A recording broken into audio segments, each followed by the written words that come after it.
Let me remind you, Africa remains attractive. Why is Africa so attractive? Throughout the ages, it has always been attractive.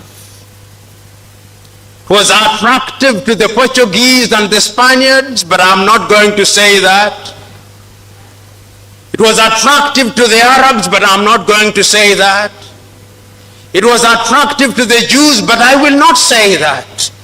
What I'm going to say that is attractive again, it is so attractive that every 2 years the Japanese call our leaders to Japan.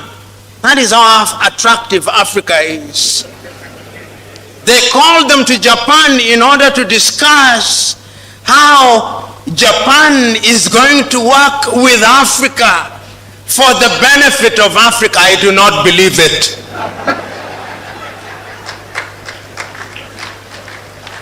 It must be for the benefit of Japan. It is so attractive that the Chinese leaders call Africans to Beijing every year. The 54 of them, they call them to Beijing. And they say this is how China is going to work for the benefit of Africa. I refuse to believe them. It must be that there is something that is being done for the benefit of Beijing. Because if I was Chinese, I would do that which is in my best interest, not in the best interest of Africans. It is so attractive that the Russians called our leaders only a few months ago in Sochi. And when they invite you to the best places. It is so interesting, so that the Russians can work with Africa for the benefit of Africa. That is how attractive Africa is. It is so attractive that the Germans also invited our leaders to Berlin. It is so attractive that even the Arabs are inviting them to Doha, and that is how attractive it is. Have you ever heard the Latin Americans being invited? No, I did not hear. Have you ever heard the Arabs being invited? No. It is only Africans who are invited. That is how attractive Africa is. Is it a bad thing? Depending on what you think. We can use it to our own advantage, or we can allow them to use it to their advantage. You know, when I look at Africa and I look at her in the continent, in the context of how attractive she is, another word comes to my mind called globalization. When we talk about globalization, you talk about globalization as if it were a new word. It is not. Africans were once globalized as a commodity in the slave market. We were sold everywhere in the world. That was globalization. That was globalization. Then we were globalized again through colonization. Then we were globalized again through neo-colonization. Now we are being globalized in the context of opening our markets.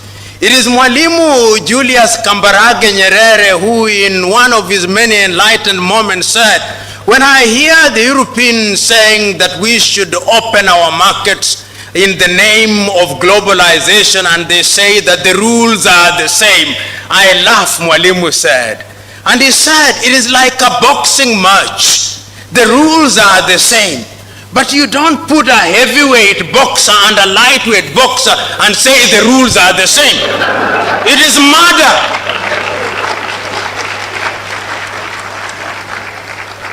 Allow me to be melodramatic.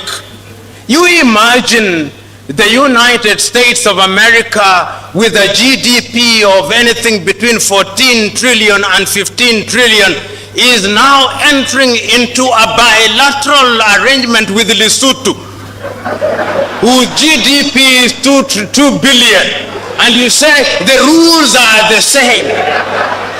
It is a joke. It is murder, because the revenue that is generated by the city of Los Angeles alone in one day is more than the GDP of Lesotho. So we are being told to open our markets, and when we opened our market, you saw what happened? Our textile industries died. The large textile industry that we knew about in Kaduna, in Nigeria, died. Our cotton industries died. Our sugarcane industries died. Our waters, even water nowadays, water.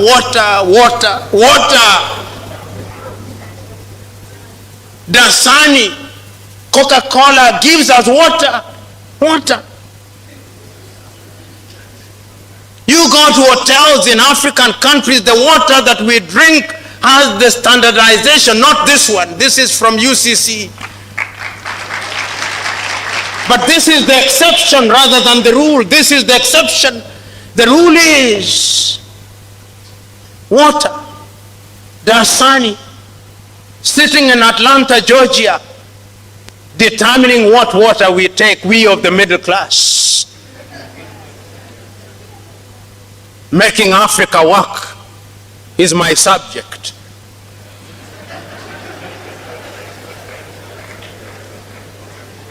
What will it take?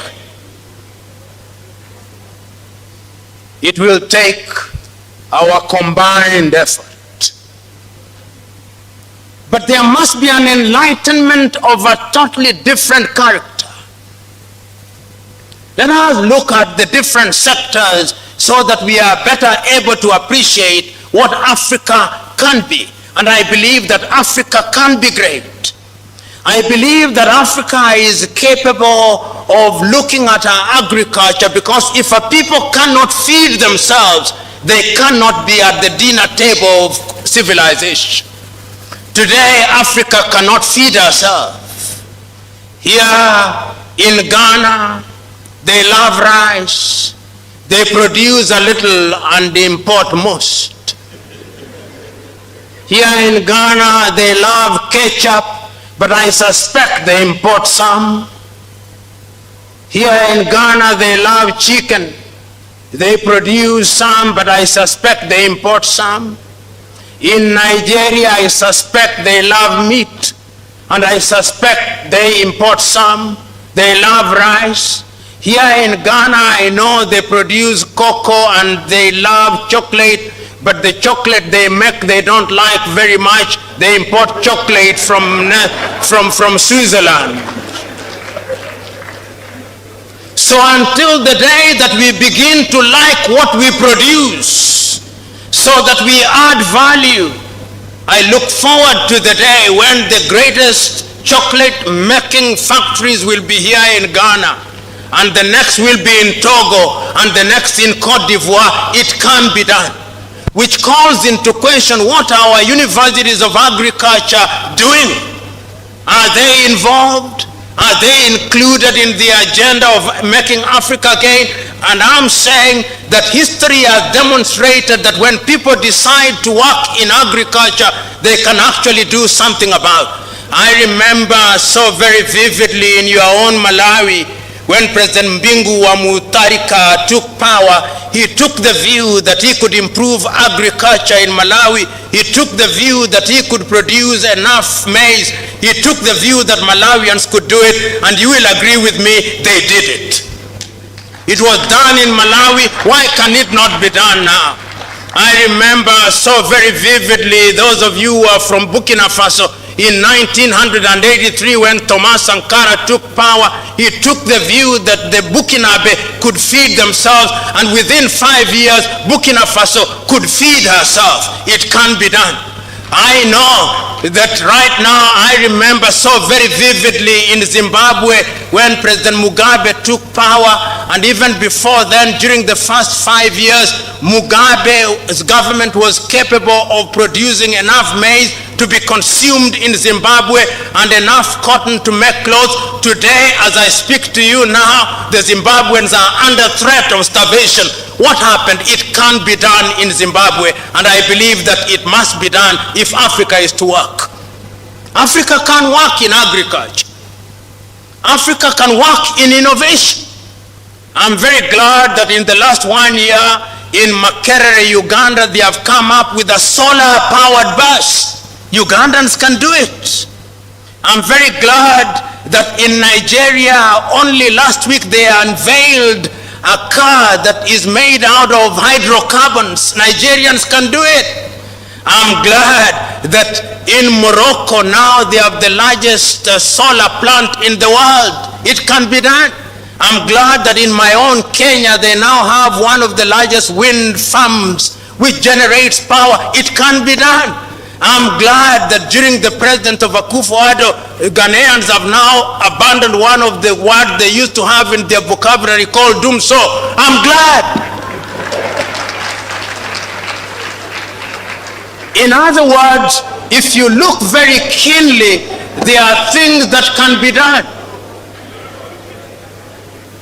And I'm suggesting to us that in order to do these things, we must ask ourselves how it can be achieved. As I draw to the conclusion of my intervention, I now want to talk of the new threats. How can we make it? A lot of writing has been done in the recent past about Africa. There are certain things that Africa must do, and there are certain things that Africa must not do. The belief that we can borrow money from multilateral institutions and become rich is misguided. Zambia's Dambisa Moyo in a book, Dead Aid, tells us it cannot be done. That is the route not to take. The belief that we will follow a model that is conceived on our behalf by European universities is misguided. I want you to read the book written by a Korean called Ha Jun-chang, The Bad Samaritans, in which he argues that each country must find a model that suits our own circumstances. It can be done. I want also to remember a book which all of you must have read, written by my own Kenyan friend, Dr. Kalestas Juma, The New Harvest, in which he says that Africans must invent and innovate. I want you to read a book written by Olusegun Obasanjo and Greg Mills, among others, Making Africa Work. Africa can be made to work. But Africa will only be made to work when she is conscious of her current position. Which brings me to a question that we must now pose. What is the danger of other powers operating in Africa? Do they threaten our being? And I'm now talking about China. China is a very interesting country from which there is a lot of things to learn. But she's also a danger to the continent if we are not careful. What is there to learn from China? The thing to learn from China is that during our lifetime, the Chinese, through their ingenuity, have succeeded in lifting nearly 800 million people out of poverty. What did the Chinese do? Is there something that we can learn from them? I think there is. Those of you who have the advantage and the privilege of serving in government, ask yourself, what did the Chinese do that within our own lifetime they succeeded in doing that? And they are everywhere, the Chinese. They know what they want. I think the first thing that you must do, you must know what you want. You know, last year I was sitting and watching a Chinese news channel, and if you want to understand what others who are potentially your friends and enemies are doing, you must listen to their news. I was watching the CGTN, and I was listening to the 6,000 delegates in China sitting and thinking about China, how China will deal with Africa and the world 100 years from thence. The people who are there will not be alive. In many African countries, if you tell them to think about what will happen tomorrow, they say only God knows. No.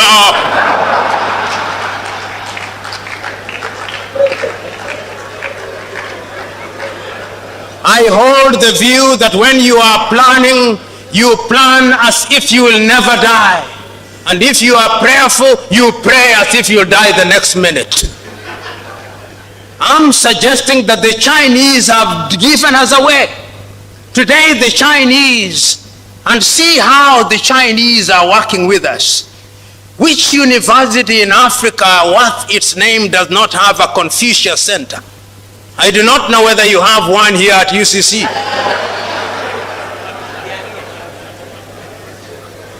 Why do the Chinese have a Confucius Center?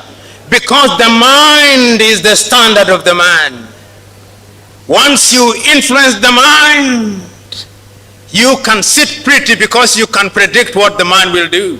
If we are not careful, in the next 25 years, all of us will be speaking Mandarin. If we are not careful. If we are not careful. Because the Chinese here are not here for charity. The Chinese are here to do business. And in the world of business, it is a cruel world where throats are literally cut. I'm reading a small book written by a young Chinese girl called Irene Yuan-sun, The Next Factory of the World. And the young Chinese girl is saying exactly what I'm saying. He says that Africa can benefit from China. Africa can be the next factory of the world. But it's not just going to happen. Something must be done about it, which is what brings me to the last segment of my conversation, Africa Agenda 2063. I remember on that day in Addis Ababa, Ethiopia, Nkosazana and Lamini Zuma, the then chairman of the Organization of the African Union, writing and reading an imaginary letter to Osagyefo Kwame Nkrumah. I will not remember the words exactly, but I'll remember it in substance. And in substance, he was saying, by the year 2063, we Africans, having recognized that we may have lost the last 50 years of our independence, will not lose the next 50 years of our independence. I'm adding a few things in order to make it relevant. But she was saying, in effect, the Osagyefo, in the year 2063, Africa will be different. There'll be an electric rail running from Addis Ababa in Ethiopia to Dakar in Senegal. In the year 2063, Africa will be feeding herself, and the bread basket of Africa will be Zimbabwe in Southern Africa and the Democratic Republic of Congo. Africa will be making her own furniture, and we will do so in a sustainable manner, with the equatorial forests of Congo being the source of our products. I will remember in those years to come, what you now see as the Sahara Desert will have been greened. Africa will be covered in forests. The Democratic Republic of Congo will become the equivalent of the Silicon Valley. There will be rare earth. Africa will use funds made by Africans. Africa will refine their own oil. Africa will use our own copper. Africa will have excess electricity. Africa will have the Inga Dam in the Democratic Republic of Congo. Africa will have built the Grand Renaissance Dam. And indeed, at that time, Sudan will not quarrel with Ethiopia, and Egypt will not quarrel with Ethiopia. They will be using these resources well. Africa will not be importing fish, tilapia from China. The fish will be produced in Lake Victoria, Lake Tanganyika, Lake Tana, and all these other places. That was the reason of Africa Agenda 2063. It was a dream. But is it not true that we must all dream? We must dream. The only thing that we must do once we have dreamt, we must wake up. The problem is sometimes we dream and we don't wake up. We must wake up and now begin to implement. Do I think that Africa woke up? I think Africa woke up. And that is how I understand the Africa Continental Free Trade Area. The Africa Continental Free Trade Area is a demonstration that beyond dreaming in a very amorphous manner, we now want to give form and character to our dream by operationalization, so that we begin to bring down the tariff and non-tariff barriers, so that we are able to ensure that Africa will do things that will make Africa great. Intra-African trade will be 80%, And that is why it gladdens my heart that Accra, Ghana was chosen to be the secretariat of the ACTF. I look forward to the day when the protocols are now being made, that we shall begin to take advantage of innovation. You remember Africa lost out in the first industrial revolution. Africa lost out in the second industrial revolution. Africa started gaining a little from the third industrial revolution. We are now in the fourth industrial revolution, where we are talking about artificial intelligence, we are talking about robotics, we are talking about the Internet of Things. We are saying that Africa must now find her pride of place in those areas, so that Africa can be great in agriculture, Africa can be great in education, Africa can be great in value addition, Africa can be great in utilizing our fossil fuels, so that young Africans will not cross the Mediterranean Sea. When I look at Africa, I think that she can be made to work, but the last thing that we must do is to ensure that we introduce hygiene in our politics. Because it all begins and ends with leadership. History has demonstrated, not once, not twice, but times without number, that when you have men and women who are good leaders and they know what they want, they can catapult their countries within a short time into the higher orbits of development. We must now begin to ask ourselves, how do we govern ourselves? How do we create a political environment where all these things can happen? I'm suggesting to us, without being arrogant, I'm speaking hopefully with the humility that will not sharpen the anger of leaders in this forum, but will open their eyes. When you are in a position of honor and privilege, remember that your duty is to serve. Those of you who are cabinet ministers, remember that you are not necessarily the best of men, but you've been favored to be in positions of honor and privilege. You are not necessarily the best of women. Because you have been honored and privileged, serve in humility. And the problem in Africa is that many African leaders suffer from what I call the Jehovah complex. The Jehovah complex is a belief by those in leadership that they have the monopoly of wisdom and they have the monopoly of knowledge. That is not the route. Africa will be great when her leaders begin to know that they have a duty to serve, so that the future generation will be able to make Africa great again. Africa can be great.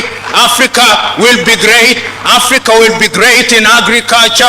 Africa will be great in our industries. Africa will be great in our education. Africa will be great in all other things. But the last thing that Africans must do is to decolonize our minds. We must liberate ourselves from this misguided view that we cannot achieve. We can achieve, we have achieved, and going forward, working together, we will achieve. God bless.